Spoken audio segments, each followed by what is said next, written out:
Você convive com essa sensação incômoda de que o que você faz nunca é suficiente, que sempre tem alguma coisa para melhorar, alguma coisa para corrigir, alguma meta para alcançar, que tem alguma falha importante para resolver, e que mesmo quando você conquista alguma coisa importante, por pouco tempo aquilo traz alguma satisfação, porque logo mais vai surgir uma nova cobrança.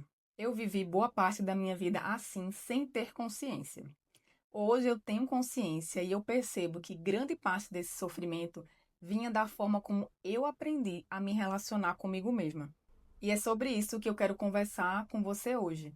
Nesse caminho de entender o meu funcionamento, inclusive com essas investigações, né, que eu falei no vídeo passado, sobre ser ou não uma pessoa com altas habilidades, superdotação, também sobre a dupla excepcionalidade, né, a neurodivergência, então TDAH, autismo, né, essa forma, essa busca de tentar entender o meu cérebro, a minha mente, como que eu funciono, começou a ficar bem mais claro para mim que o meu sofrimento, ele não vinha necessariamente da minha intensidade, da minha complexidade, da minha sensibilidade, que podem ser características do funcionamento, por exemplo, de uma superdotação.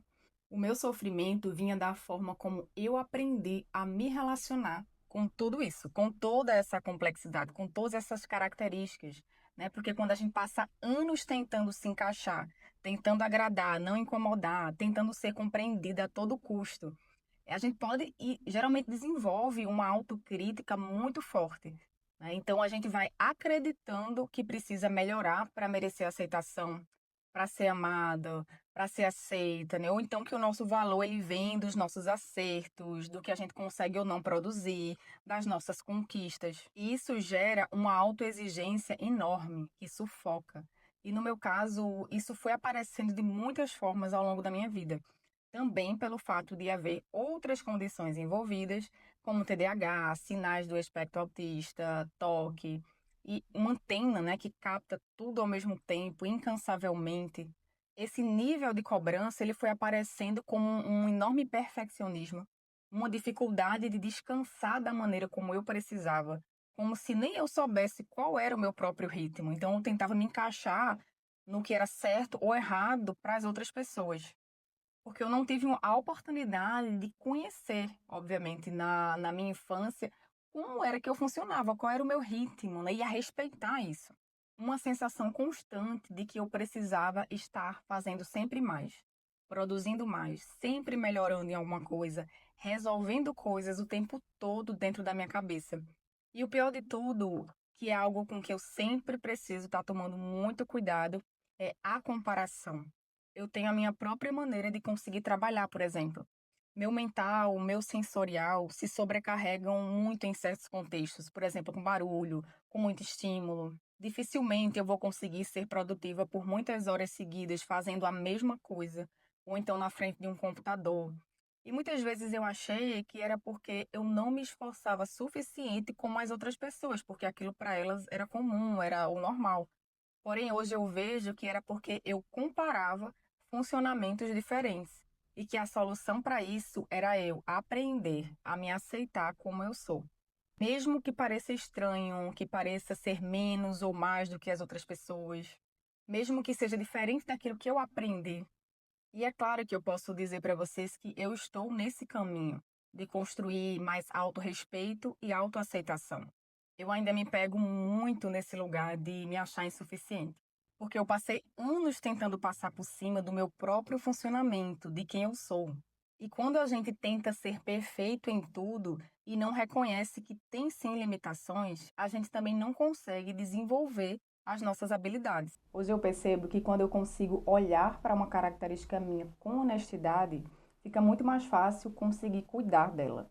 Quando eu consigo reconhecer uma dificuldade, vai ficar muito mais fácil eu procurar o suporte que eu preciso. Fica mais fácil encontrar maneiras de atender às minhas necessidades. E que quando eu consigo reconhecer uma ferida, uma dor, eu consigo acolher. Uma médica psiquiatra maravilhosa que foi muito importante nessa minha jornada, ela me disse algo mais ou menos assim, que aquilo que a gente reconhece e aceita em nós, a gente consegue cuidar. E essa frase, ela mudou muita coisa para mim naquele contexto daquele momento, porque eu passei anos tentando passar por cima de experiências minhas, das quais eu achava que eu tinha que me libertar, que me livrar, como se reconhecer algo que isso existe significasse me limitar. E hoje eu estou enxergando diferente. Por isso que o meu trabalho ele é tão voltado para um cultivo da autocompaixão. Porque a autocompaixão não é passar a mão na nossa cabeça, desistir de melhorar, de evoluir. É quando a gente cultiva uma relação mais humana conosco. É conseguir olhar para a nossa história sem ficar o tempo inteiro se julgando, se achando um erro. É muito importante reconhecer e validar o que você viveu, o que você sentiu, tudo o que você precisou fazer para sobreviver. E aos poucos começar a construir uma relação mais gentil consigo mesmo. Hoje, muito mais do que entender sobre a superdotação ou qualquer outra identificação, o que me interessa é entender as dores humanas. Eu comecei a entender que o importante não é ser superdotado ou não, é conhecer a nossa forma de funcionar, as nossas habilidades, os nossos desafios e as feridas que ficaram na nossa história. E o meu trabalho como terapeuta é ajudar pessoas que carregam essas cicatrizes da autocrítica, do perfeccionismo, do não pertencimento, da dificuldade de confiar em si mesmas. Porque quando a nossa relação conosco ela vai se tornando mais gentil, muita coisa a partir disso vai se transformando.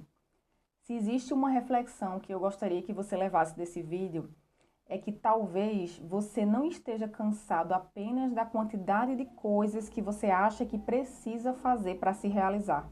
O seu cansaço maior pode ser pela forma como você vem se tratando durante todos esses anos, dessa cobrança, comparação, essa sensação constante de nunca chegar lá, essa ideia de que você precisa merecer o próprio valor. E nesse caso, o próximo passo da sua caminhada não é se esforçar mais para melhorar, é começar a construir essa relação gentil e amorosa consigo mesmo. Porque quando a gente aprende a reconhecer quem a gente é, como a gente funciona e quais são as nossas necessidades, a gente para de gastar tanta energia lutando contra si mesmo. E começa a usar essa energia para viver os nossos potenciais, os nossos valores. Esse vídeo não foi sobre superdotação, foi sobre a forma como a gente aprende a se tratar ao longo da vida e sobre a possibilidade de construir uma relação mais humana conosco. Se esse vídeo ele fez sentido para você, me conta nos comentários que eu vou gostar muito de ler a sua experiência. E também te peço que você curta e compartilhe esse vídeo para que ele seja entregue para mais pessoas. Até o próximo vídeo.